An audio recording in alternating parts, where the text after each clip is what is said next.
Hi everyone, this is Rob with Federal Apostille. Today I'm going to walk you through one of the most confusing but important parts of the Spain visa process, getting your FBI background check visa ready. If you've started researching, you've probably seen a mix of terms: authentication, apostille, translation, notarization.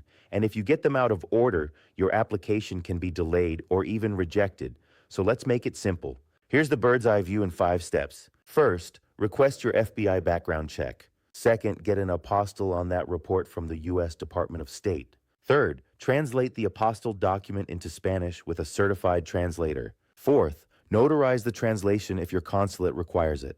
And finally, assemble your packet: FBI report, apostille, translation, and notarization if needed. That's the order you need to follow. So why does Spain ask for this? It's part of how they confirm you don't have a serious criminal record in the United States.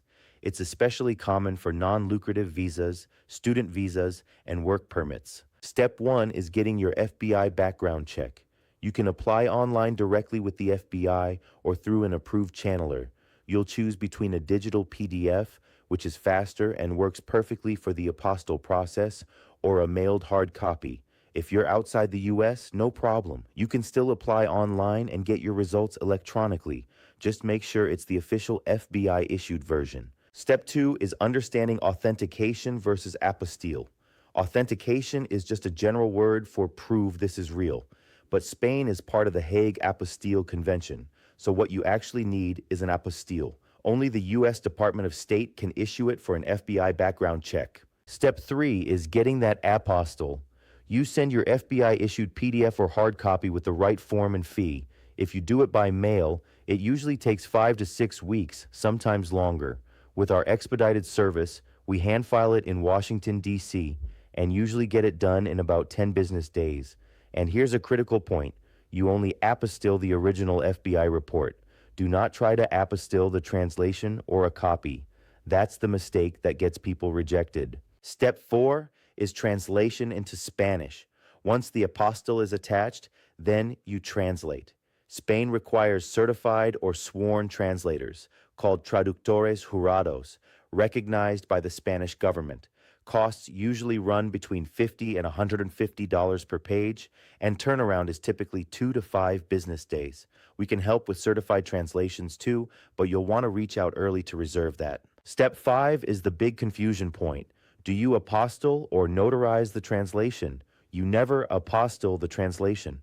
The apostille applies only to the original FBI document, but some Spanish consulates do require that the translation be notarized or accompanied by a translator's affidavit. That's why it's always important to confirm your consulate's rules. Step 6. Do you need a notarization at all? For the FBI background check itself, no. The apostille replaces the need for a notary, but you might need notarization for translations or certified copies depending on your consulate. Step 7 is putting it all together. By the end, your visa-ready package should include the FBI background check, the federal apostille, the certified Spanish translation, and any notarization required. Bring originals and copies to your visa appointment to avoid last-minute problems. Now let's wrap up with some quick tips and mistakes to avoid. Don't translate before you have the apostille. Don't confuse authentication with apostille. Always check your specific consulate's requirements. And don't wait until the last minute. This process can take 2 to 6 weeks depending on timing and shipping. So here's the conclusion. The process is manageable if you follow the steps in order: FBI report, apostille, translation, notarization if required, then assemble the package. If you do that, you'll walk into your visa appointment confident and prepared. And remember, you don't have to figure this out on your own. Send us a message on WhatsApp at +1 202 900 0877. That's +1 202 900 0877. We'll guide you through the exact requirements for your consulate so you don't risk rejection or delays. I'm Rob with Federal Apostille. Thanks for listening, and good luck on your journey to Spain.